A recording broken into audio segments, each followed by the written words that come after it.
so much for joining us for this ORAI seminar. So it's my great pleasure today to welcome Dr. Ishai Menache. So Ishai is a partner researcher at Microsoft Research. His work is focused on optimization, machine learning, and generative AI, and he's deploying a lot of the tools that he's creating to address important supply chain management problems on Microsoft's cloud. So please join me in welcoming Ishai.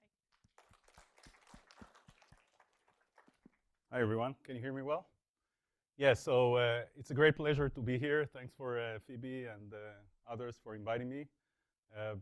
I do think, as we discussed over lunch and last night as well and during meetings, I think the program that you have here really fits well with the things that we've been working on.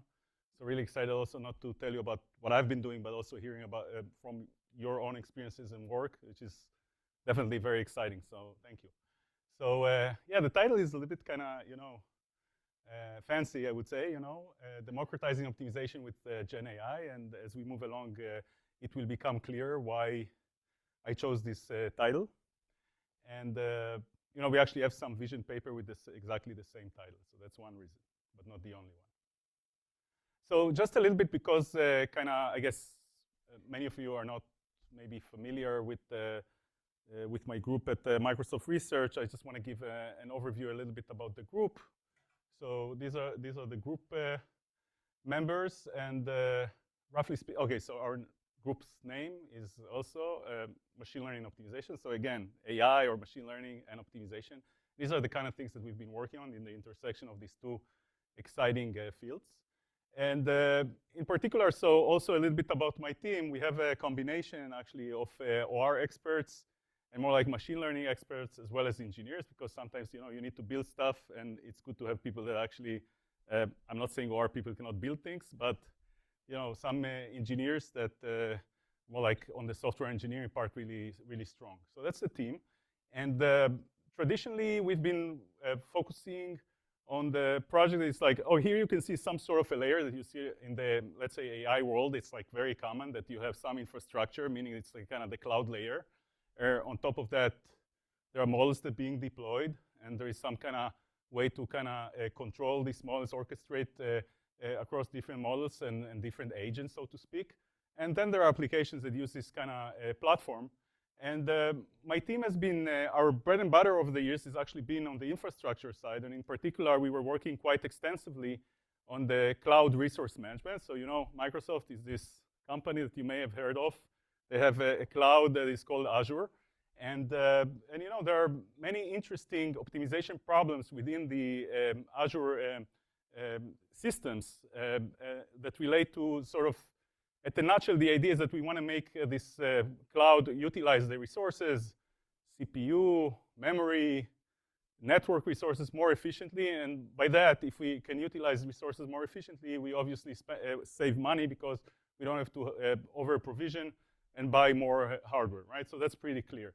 And in particular, over the years, we've been working on a bunch of things that, from an optimization perspective, they correspond to different timescales. So, at the bottom, you see virtual machine allocation, which is a rather kind of fast timescale where the problem is that VM requests arrive online, and then someone has to decide, some process has to decide where to place these VMs physically in what server, in what data center, and so on.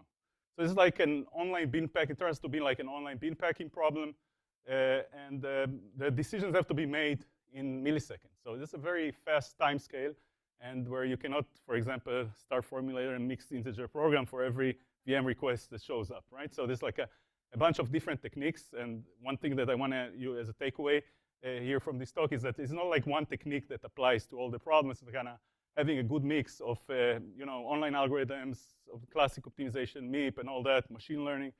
Having this toolkit is very useful to solve real problems.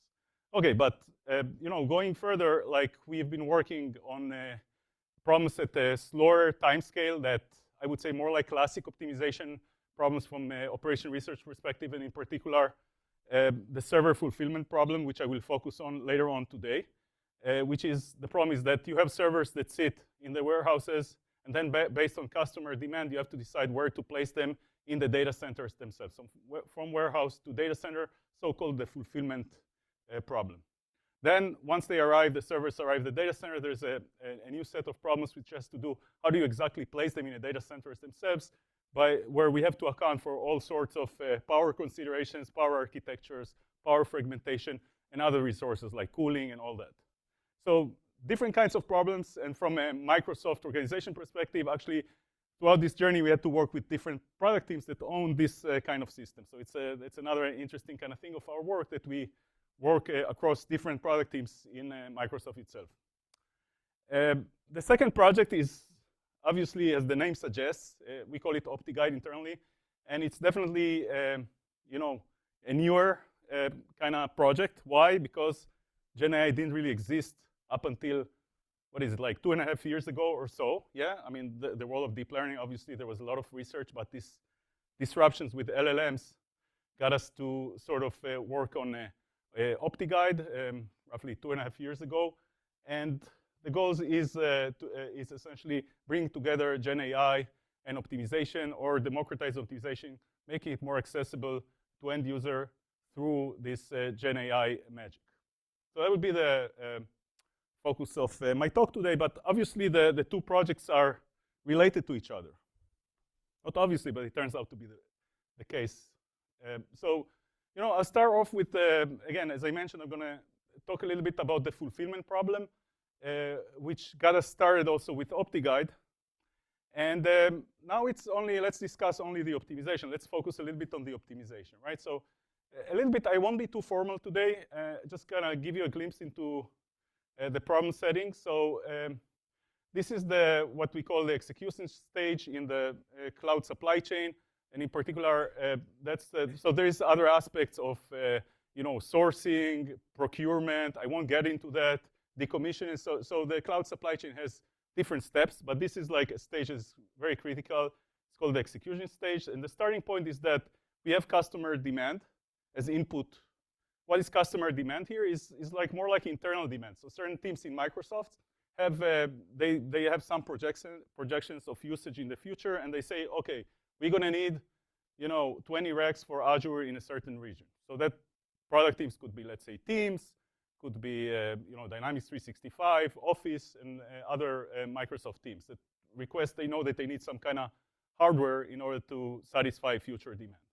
So this is kind of exogenous to our work in a sense that there's definitely machine learning, a lot of technology embedded in coming up with these predictions of demand, but we won't get into that. But let's assume that's the input to our problem.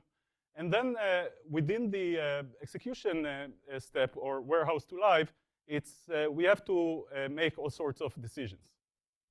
For example, for each demand, choosing a supplier, warehouse. When you say supplier, it's both a warehouse and the type of, let's say, servers. Is it Dell? Is it HP? And so on. Whether there isn't a supply available. And then we have to account, they have to take into account the transport itself. You know, what shipping method do we use for a certain you know, demand requests. The demands themselves come with some due dates, some ideal kind of what we call docking date, where they have to land in the data center. And you don't want to sort of dock too early. Why? Because the idling cost is also like there is kind of hardware depreciation, all that. You want to sort of be as close as possible to the ideal due date for that demand. And of course, you don't want to dock too late, because then you kind of it relates to interrupting the business. It could have consequences on essentially not meeting customer demand at the end of the day. And then in the data center itself, there's a question. First of all, which data center do we choose? There's a question like there's maybe multiple data centers that are kind of relevant for this kind of demand. And then some kind of questions about the placement itself within the data center. But as I mentioned, this we treat separately in a different kind of work with more like the cloud infrastructure team. So, okay, so again, demands, suppliers, and we have to choose one of the suppliers for a given demand. And we have to make a choice of a data center. And just repeating a little bit. And we have to decide how to ship. And there's another consideration, actually, in the data center itself.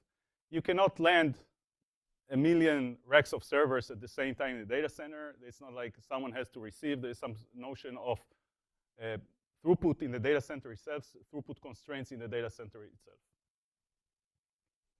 So a little bit kind of in the world of optimization that most of you are probably familiar with. We have constraints around supplier availability, compatibilities, data center throughput, space, power, network, and we have costs, as I mentioned, delay, but you don't also want to idle too much. You don't want to dock too much too early. Depreciations of the servers in the warehouses that you have to account for. For example, maybe you want to send out an old generation before the newer one because the old one is kind of sitting there too much time.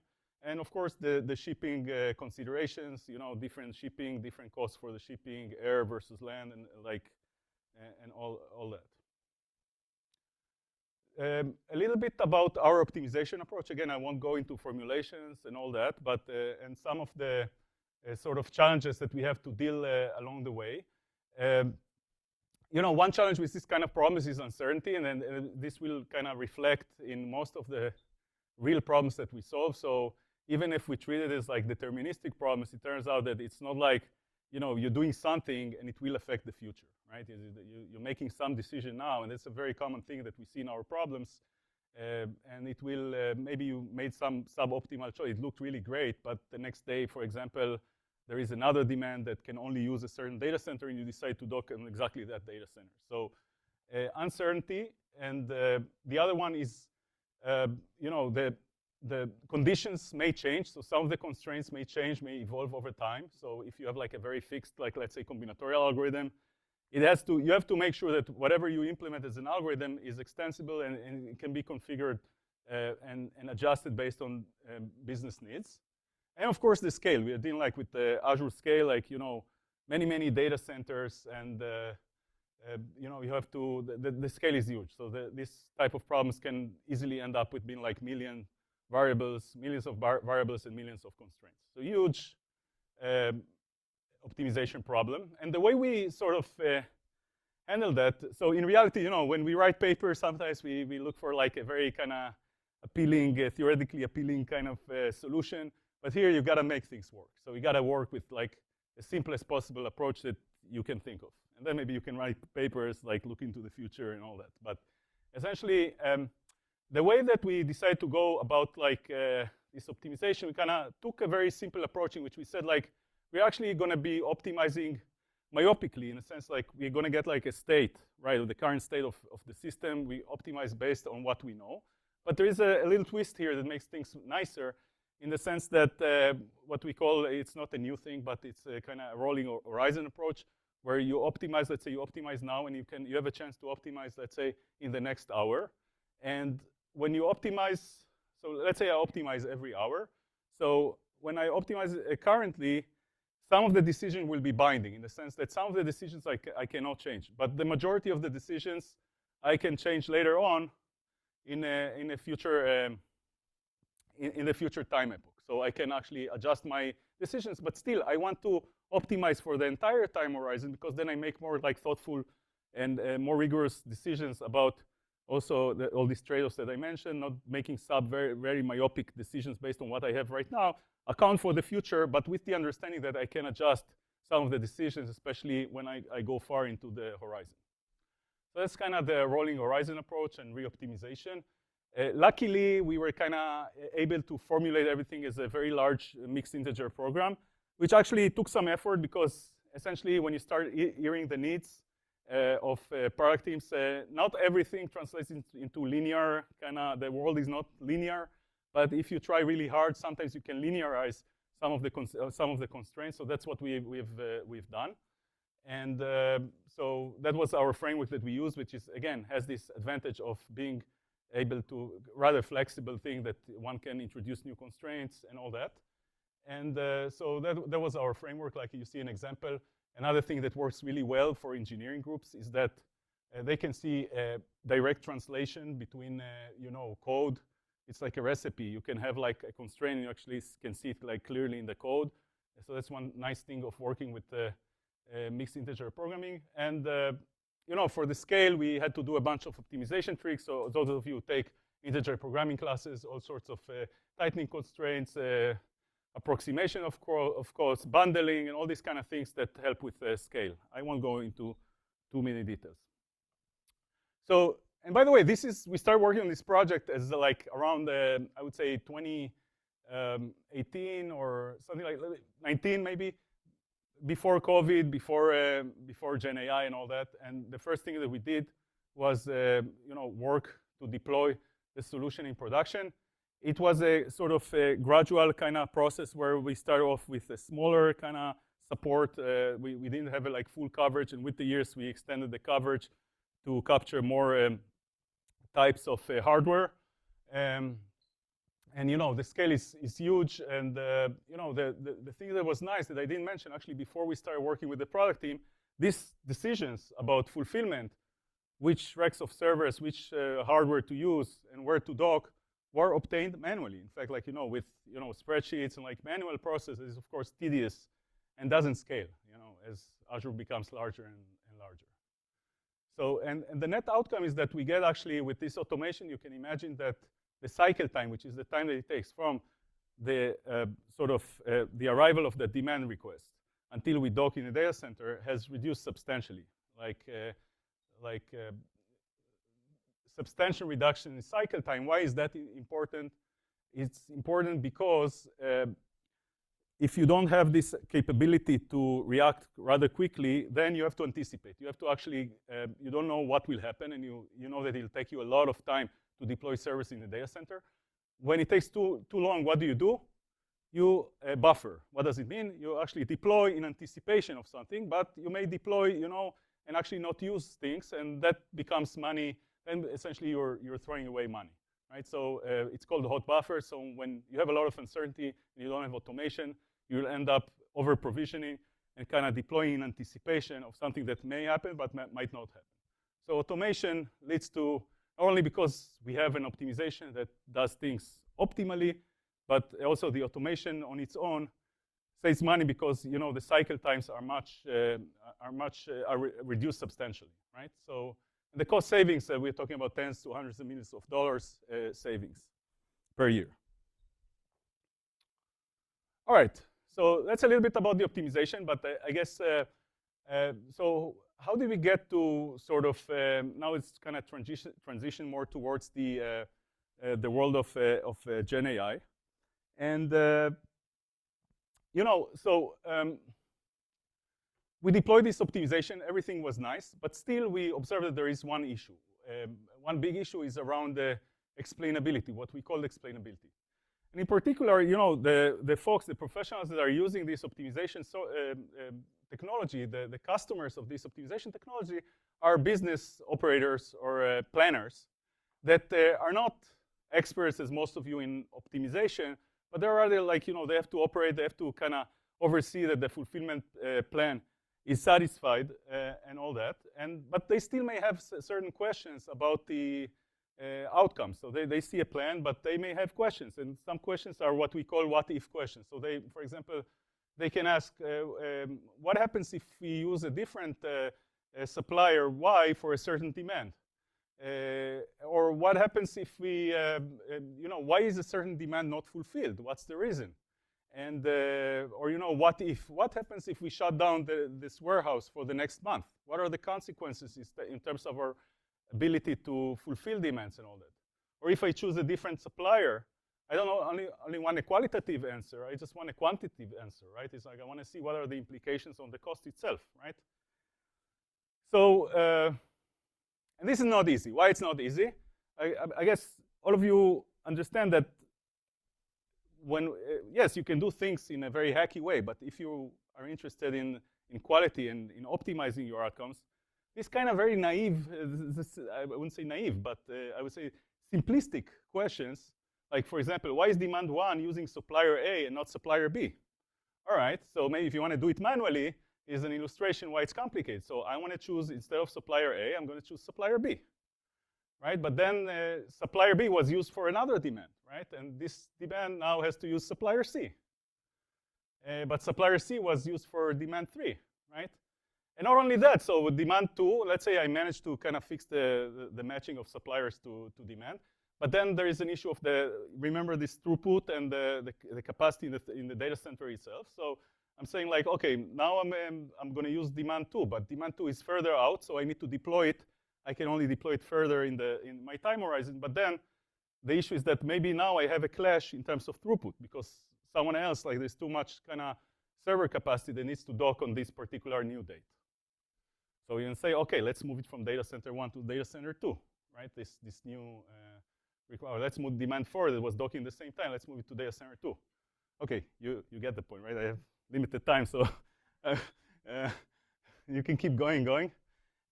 But the bottom line here is that like it's not straightforward to answer these kind of questions, and what you need in order to answer these questions, not just kind of just throw out some random answer, is to actually you need to invoke the optimization tools, and that's a key aspect here. And before before the disruption of Gen AI, actually what used to be the case is that with these kind of questions, you will see like interactions between different groups. With like the supply chain planners will go and ask these questions to the data scientists and the engineers that designed the optimization tool or the optimization algorithm, and they would run and get back. And it actually is true that on average it would take more than 2 days to answer such a simple question. But then, of course, came Gen AI, and we were actually sitting in a group meeting and around March or so, 2023. And we were thinking like, okay, we were hearing about this GPT-4, it's amazing and all that. And we were thinking like, okay, what does it mean for our group, like as optimization and ML experts? So one thing that was very clear to us is that we have to continue doubling down on like our efficiency optimization efforts, because now we have to sort of make sure that we are optimizing not only for CPUs, but also for all the GPUs that we land in the data centers. But there was we were aware of this issue of explainability and trust with optimization technology. And the idea was like, instead of having this kind of back and forth between, planners and engineers and data scientists, let's use LLMs to help us kind of deal with that. And here you see kind of an illustration of how the system look like, OptiGuide for explainability. So the idea is that the user will ask the question, what happens if we shut down the warehouse for the next month? What will happen based on this question, it will go through an LLM, and the LLM will actually generate some code which corresponds to the question. So for example, if the user asks, okay, what happens if we shut down this warehouse? The code, what would be the code? The code would be some constraints that forces this warehouse to, let's say, set to 0, right? So let's say if it's a binary variable, then you set this kind of, you basically disable this warehouse by an optimization constraint, right? And so you take this translation of the LLM and you feed it into optimization tool. So the magic here is that like an LLM, some people say there's some rumors, or I don't know, that LLMs can solve these tough optimization problems. I don't know. But setting that aside, like the most reliable thing that we know, like without hallucinations, is in fact to invoke the optimization tool, get the answer essentially, which comes from like this integer programming, take the answer and translate it back to the user, again, through an LLM. So in other words, it's essentially English to optimization, back to English. And the net outcome was that essentially by doing so and automating also this what-if analysis, we were able to reduce the answer times from days to minutes. And it's being used by tens of planners since, let's say, the end of 2023 or so. So, by the way, why is it minutes and not seconds? Well, why is like, what's the bottleneck right now? Huh? No, let's say user is great. Like, okay, say it out loud. Who's that? You? Yeah, so again, the bottleneck is still the optimization takes some time, right? Something like if you solve this large-scale integer programming, basically bottlenecked by the solver time, by the solution time of the optimization. Also, let's see a quick video of how it works in production. Can we dock a certain demand in its ideal dock date? And you get the answer. It looks like a very naive bot, like simple bot, but under the hood, what happens is that someone uses the optimization, invokes the optimization through LLMs. Can we use a certain supplier? And these are things that we added later on. These are more like actually a little bit easier, like getting some insights. So you can think of like the first part was that AI itself, the human itself initiates the interaction with AI. This is the kind of reversing the order. It says that AI itself can give some insights, some time series analysis about the supply chain, what's going on, and provide a certain recommendations. And these recommendations, actually, if the user clicks on one of these recommendations, then what happens is, like, for example, can we increase the priority of a certain demand, or add a lane between two locations? Then what will happen is that we will invoke again the same cycle that we've seen of, like, using the LLM and translating this scenario into a concrete kind of optimization code. It's a perturbation of the original algorithm that quantifies the effect of making going through these recommendations. All right, so again, I think what was nice is, like, that we were quite early on in this business. So that's kind of the first technical report that we wrote on the topic. So nowadays, I shouldn't say in front of the professor, but sometimes you sort of, people submit papers to archive, and that's it. And so we had the first implementation with large language models through prompting. We also had a version with small language models in which it's a little bit different, the setting. The idea with small language models is actually you fine-tuning, you kind of train them based on data that you have. So, and there's pros and cons that I won't get into it, but our original implementation was just prompt engineering. Then we actually looked into more like fine-tuning. And we had some kind of, also publications and visibility in forms that we are not used to, like, Gartner and HBR, Harvard Business Review. In a sense, they got, like, what we did because of the deployments have got the attention of, like, more like on the business side and not only the academic side. That was nice. But let's look a little bit ahead. And, how are we doing with time? Oh, it's good. All right. So essentially, if we want to sort of analyze what we've done and put it into more general terms, we recently came up with this sort of what we call the 4I framework. There's a paper out there, again, in an archive of SSRN or on this. We hope to publish it one day. And essentially, it's just kind of thinking more holistically of how we can use Gen AI in the world of optimization. Again, with the idea of making it more accessible to users, making it more widely applicable. Optimization is used, but we think that actually there's tons of potential of increases the usage and making more impact with optimization. So the goal, again, is not to replace optimization, but rather use Gen AI to essentially help us, get to more people, to more domains, to more scenarios. So the 4 I's, again, everything has to be with an I, even if it's not the first thing that you think of. But the first thing is insight, which means just kind of we can use AI to actually capture, and you saw it in my clip, in my quick clip, that capture some insights of what's going on. So sometimes, in our case, optimization is periodic, but in some cases, the business operators, they might not need to optimize all the time. So, for example, you want to even make a decision whether you want to optimize or not, and that you can do based on, like, getting some summaries of the existing state of your system, whatever you're trying to optimize. So, getting some insights of what's going on, and in classic supply chain setting, raw material, what's the state, shipping, and all that. So just get kind of insights about what's going on without, just the state of the system, without really optimizing. So that's kind of the first thing, including, like, looking at time series, doing time series analysis. So insight, just understand, trusted, up-to-date view of the system state. Second, interpretability, which is essentially we're looking at the solution and we want to understand a little bit more what's going on. For example, why did we satisfy only 85% of the demand? So kind of based on the existing solution, just want to analyze certain things. For example, why certain conditions are, why is the output, why does the output look like that, right? So that's explaining the tool model logic. And also, there is another part. So here's, like, we want to understand the solution, but under interpretability, we see also something that we're going to get into in more details towards the end of my talk, which is the user itself, they may want to define some optimization problem. They have some intent, and there should be, we can use AI to translate their intent into an algorithm. So that's also an area which we've been focusing on. Interactivity, it's essentially this what-if analysis that I've shown you before, some examples.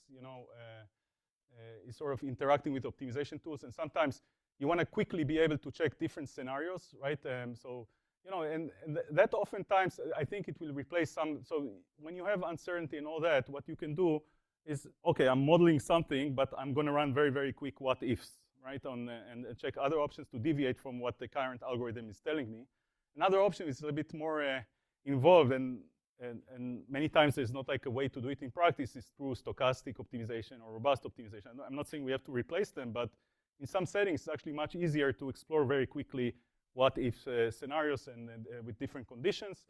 And the idea here is that Gen AI, as I showed you, can actually help do it quite quickly without being an optimization expert and having this knowledge of what do I need to do in the algorithm itself.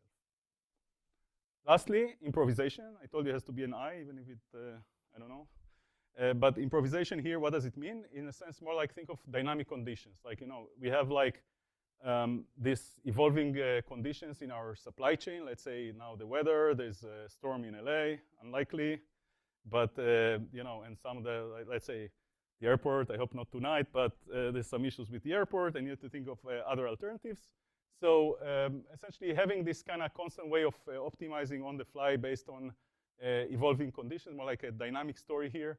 And again, you can think of AI helping with that, in the semi-manual version, the user says, I'm getting these reports from the airport in LA and so on and so forth. The more automated agent kind of ways is we have an agent that tells you that is kind of connected to the weather forecast. And the agent tells that to the agent that actually modifies the optimization and all that. So these are the 4 I's. And again, the benefits: reduce time to make better decisions with fewer people, or in other words, people can do other things, right? And focus on other aspects like of data generation and all that, and informing the AI systems better and giving better quality of data and all that.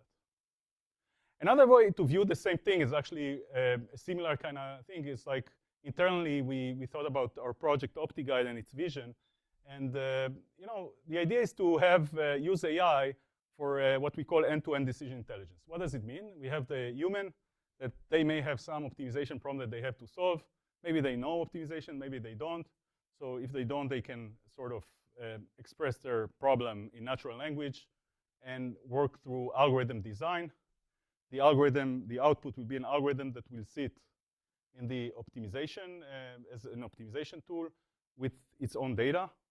By the way, one thing that I didn't mention is, remember our original implementation with OptiGuide, this loop that I've shown. One big advantage was that we didn't have to send the data itself to the LLM. Most of the bulk of the data actually stayed within the application. Because why is that? Because essentially we were basically changing, like, it was just a perturbation of the original formulation. For that, you don't need to send the entire data. It sits with the optimization tool itself.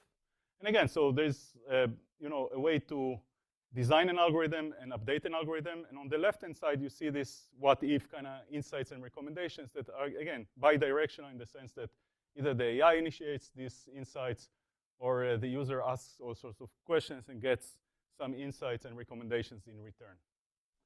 So that's kind of the world of end-to-end decision intelligence. And again, Gen AI is kind of the arrows are facilitated or are enabled by or all this kind of flow is enabled by Gen AI. So I want to dive a little bit into something that we've been doing. Like it's the first time that I'm presenting here this work, but it's around this algorithm design piece. So I want to dive a little bit into that and some work that it's really, really fresh from the oven, and which we call, it's around this problem of NL to ILP. So what is NL to ILP? Natural language to integer linear program. So someone defines an algorithm, someone defines, this is my optimization task. I have 3 factories. I need to ship these goods. Here are the assembly lines and all that. I describe some sort of a supply chain with some data. The data I may describe it on the prompt itself, or maybe point to some files. And in return, what I want to see, actually, we have a description here. The output should be an integer linear program formulation. So that's only one type of optimization algorithms, but it's a very common and widely used one, of course. And then, so the essentially deep learning or Gen AI will be used to translate from problem description to the formulation, and then you will still use the tools themselves, Groby or any other solver, to essentially execute. Again, the idea here is like, let's not throw away the tools, we still need them, but let's actually find easier ways to interact with these tools, and part of it is being able to formulate the optimization problem. Okay, so that's what is the task clear here, what we want to do? Okay. There are many problems, actually. It sounds like it's easy to explain this problem, but to solve it, actually, I say solve, okay, what do we mean by solve here? Actually, we want to sort of, yeah, you can do it with prompting and all that, but actually, a different layer of complexity is actually you want to train models to provide better outcomes, to improve the accuracy of this problem formulation. And that turns out to be quite challenging, and actually there are many issues, and you can see some of the issues in red, as the issues is always red for some reason. And given the high error rates of focus, okay, so what's going on? There is an issue with the benchmarks themselves. So what is benchmarks? For those of you, just to make sure we're on the same page, benchmark is essentially a way to evaluate. You have like input-output pairs that are used to evaluate whatever you're doing. Like, so I'll have a formulation, and then I have a correct code that will give the optimal solution. Turns out that the benchmarks that are out there are quite not great. So we actually investigated, we got into working on it. Actually, we started working, and then we realized we are doing something, but we are wrong, but we think we are right. We are wrong according to the benchmarks. But then we investigate with our experts. They're saying, no, actually the benchmark is wrong. Turns out it's not a negligible, it's more like 30%. And what happens also with, so all these papers, there's some great works out there, but an issue is that, they're being evaluated, people are evaluating, getting some results. And for example, we looked at one paper, and they would report 60% plus accuracy rate, but when we fix the benchmarks, actually manually, we have our experts that are sitting, people like you that are sitting and actually fixing the benchmarks, literally one by one. Very tedious. Then we see that the actual accuracy is like, very different from the one that is reported, because the benchmarks are wrong. This manifests also to issues with training. So training data, what is training data? You want to use this data. Hopefully you have input outputs that you can feed into, and when you're training your models and produce better outcomes. Turns out that this issue with correctness and errors carries over also for not only for benchmarks, but also for training data.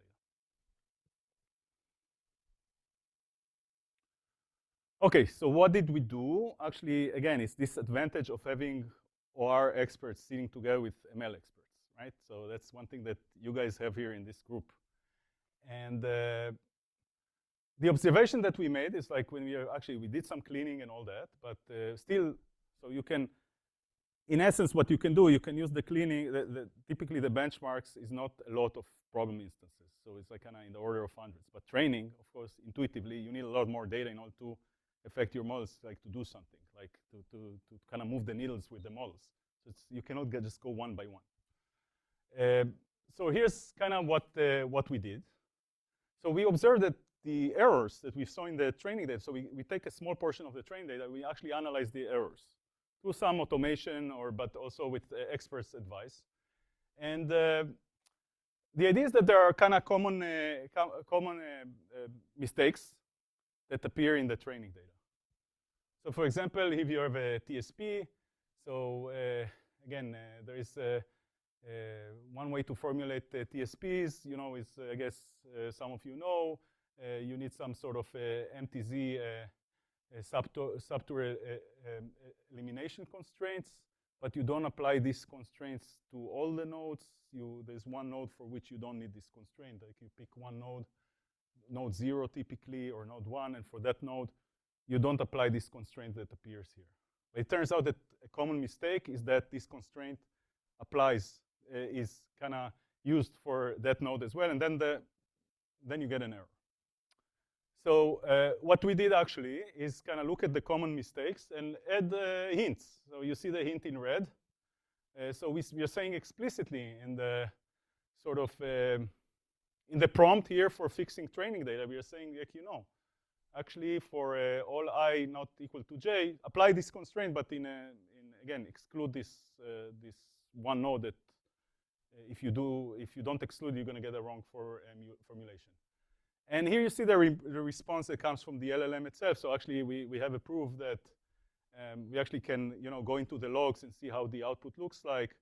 And we can see that this hint, what we call a hint, which is in red, was actually the LLM took it into account. The hint says not to apply constraint for a city whose position is fixed, so for blah, blah, blah. And then we kind of use this to essentially to fix training data. That was the first thing that we did. And again, one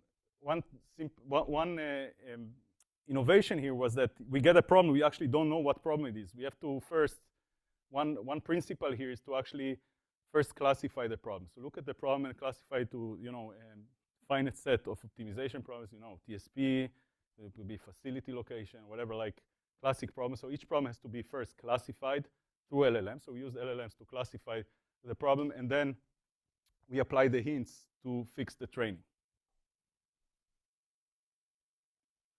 So we actually, another thing, so when we want to train, we can actually, and improve models, we use this method to clean training data, but we can actually use it also in inference, right? The same principle, like when we're doing inference, namely when we're using a model, someone trained the model, maybe it's a, off-the-shelf model, GPT-5 and all that.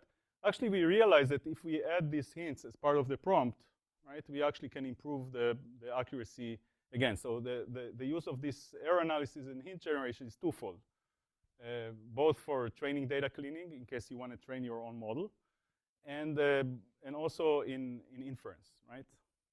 And another machinery here, and again, it's a little bit too much details, but when we do inference, what is very useful is not to do it once, is actually apply these hints again and again. And every time you apply them, you actually, if you have the time to do it, you can, if you get the output from the solver itself, it can also help you later on. So you kind of not only use the hints, but you also get the output that the solver gave you. One simple example is like, oh, there is no feasible solution, or there is a, some error in the formulation, some syntax error that you can easily fix, and it's useful to use also tool feedback. We are not the only ones are doing that. So actually, just on the inference side, actually, it turns out that even if I don't train models, and I actually, our model is there, but if I use the hints on different benchmarks, just we see that it's kind of useful across the board. So 5? 7. 7 is good. OK, so the hints help at inference time. You can see the 3 benchmarks. And now just putting it all together, so we use the hints both in inference and as well as for training. And we see that on the right-hand side that essentially the green is doing SFT. It's supervised fine-tuning with hints is the most powerful thing in terms of accuracy, right? So, and you can see on the left a breakdown into different classes, and the essentially just a way to read it. Our model that uses both SFT and the hints is the third line in each category. So you can see that the amount of correct instances is the best when we apply both SFT and the hints during inference. So this kind of using the hints to clean training data as well as in inference time is a powerful technique. OK, I have one slide actually. So do I? Yeah. OK, so a little bit about future work, and actually relates to some of the work that the great faculty here are doing. So it's kind of nice to see that we have very similar kind of goals, and so how do we see the future? So definitely this world of using Gen AI for optimization, it sounds really nice, flashy, and all that. But there are many problems, right? Like there's ambiguity. So someone can explain, I want to optimize something, and I want to make sure that we are reducing costs and blah, blah. But it could be very ambiguous. So, cost could be, what do you mean by cost? Do you mean shipping cost? Do you mean that cost? And like, you have to be kind of more precise when you describe, and there's could be a gap between users that are not experts, and even if they describe in natural language, they can describe it in a way that is not easily kind of interpretable and translated, then can be easily translated in one way to like a formulation or an algorithm. Verifying, of course, is a big deal. Like, how do you verify that all this magic that you're applying on the hood, how do you verify that it's correct? I mean, one direction here is like you still have the solver at hand, so sometimes you can use the solver as an additional verifier. For example, if some constraints are violated, maybe you can do some checks with the solver. There's a bunch of research there. An important piece here, Bistra's work and others on acceleration, which I think is very, very important, and even more important today in the world of Gen AI. So when you start kind of having this more like interactive experience with users, then I'm asking a question: what if airline traffic is shut down for the next day?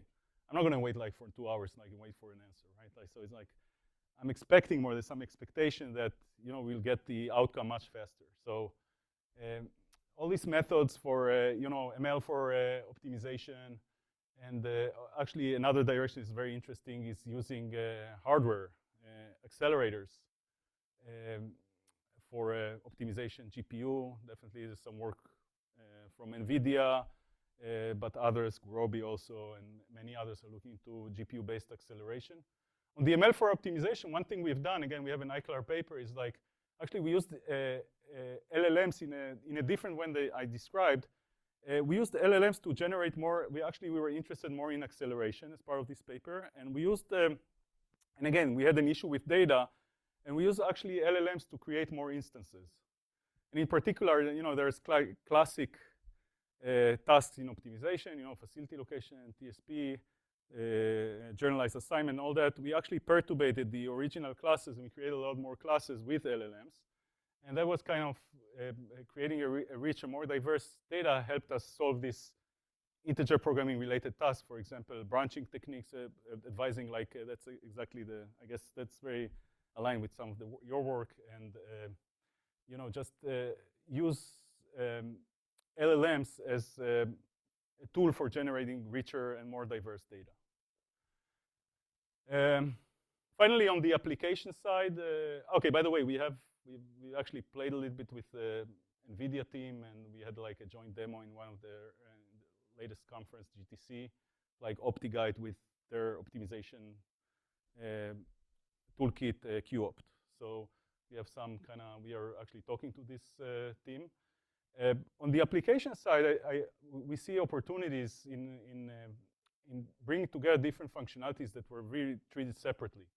So for example, LLM can be the glue, for example, to connect between forecasting and trade, procurement and fulfillment, and these other things for those of you who are familiar with the notions of supply chain. Finally, there's like still supply chain has many kind of functionalities, and I think one hot area that will become even more popular is this.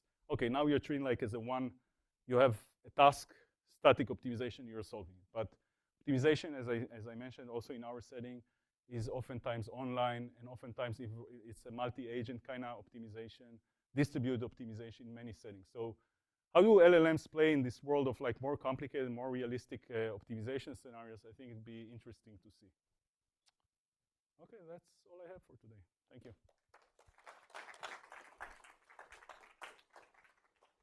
Thank you so much, Ishai. We have a few minutes for questions. There's mics on the sides if you can line up and ask your questions.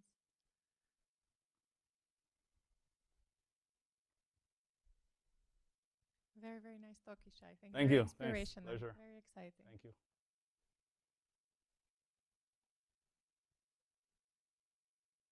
You need to press the button until the light goes green.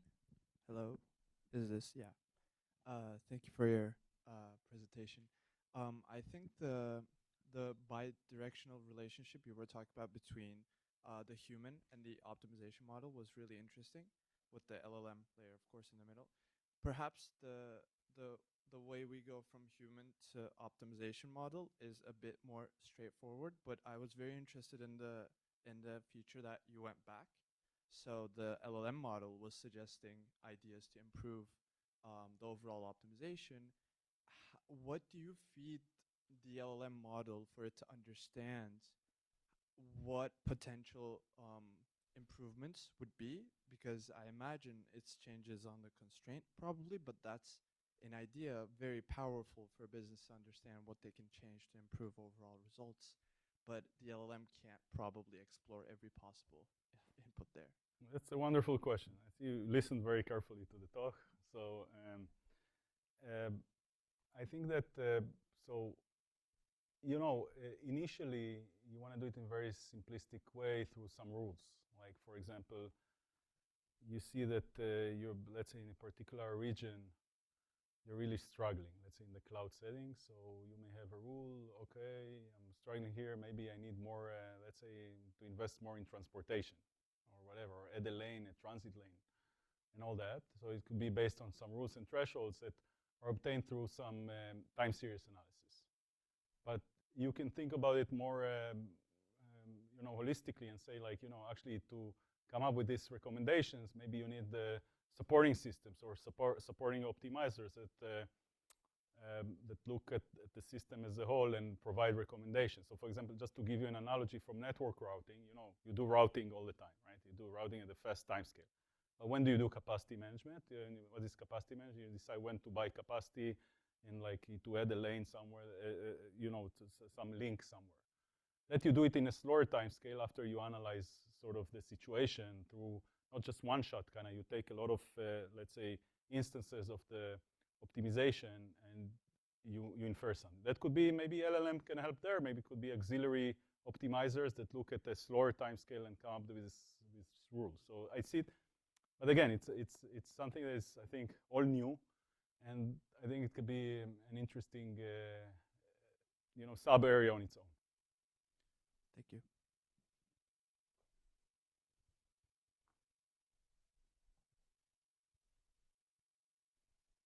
Hello.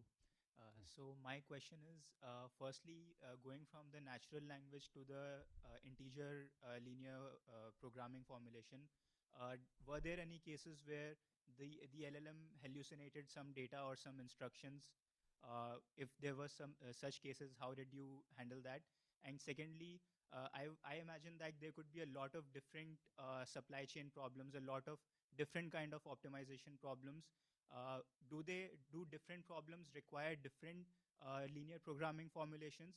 And does then the LLM also have to decide which linear programming formulation to use? Or is there just one formulation that is common and the LLM does not really require any decision making at that point? Yeah, great questions. Your first question, I just have to emphasize that this natural language to integer programming is not in production use. Okay, we're not using it in production right now. So what is used in production is, again, this explainability, where we already designed the optimization layer before GPT-4 was available. We're just building a very solid optimization algorithm, right? I mean, but definitely so.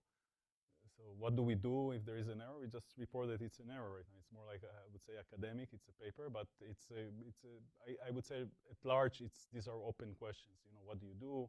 How do you identify that there is an error? Actually, benchmarks, that there is an error because the benchmark is supposed to tell you. I mean, it's not always correct, but let's assume the benchmark is correct. But what do you do in real settings? You don't know if it's incorrect, right? So it's, there's some discussions about using formal methods, and there are some ways to deal with it, but I tend to think it's at large an open problem. And your second problem about I would say, I think we were discussing this yesterday and today. Real optimization problems often have a twist of it's not exactly generalized assignment. It's not exactly facility. You always have a twist, at least in my kind of experience. I mean, it's never clean and you can take something from theory directly into product. And this is why I think that, this NL to ILP at least is supposed to work generally, not just for the classes. I mean, you identify it as more like facility location, but you may have a twist, and you're still able to handle because you're kind of dealing with common mistakes. But you could have a twist. So it's supposed to be like more general tools. But that said, of course, I do expect that maybe LLMs would be better in translating more like known types of problems. And when there's mistakes, I was discussing that I don't think it's a one-shot thing, that you get the translation. I mean, and again, it depends. Like, let's suppose you're the end user. Are you taking optimization classes? I assume you are. No? Oh, all right. So you should take some. You have good teachers here. No, but so there are different kinds of users. So I expect, like, if the problem is very complex, then you would need some sort of interaction and some domain knowledge. I mean, like, if you're less of an expert, then I would guess that you cannot do everything with an LLM. Then maybe it will be more around explainability, if it makes sense. Okay, got it. Thank you. Thank you so much. Thanks, Ishai. Let's thank our speaker. Thank you. Thanks, everyone. Thanks for coming. And thank you all for your questions. I hope you enjoyed the seminar.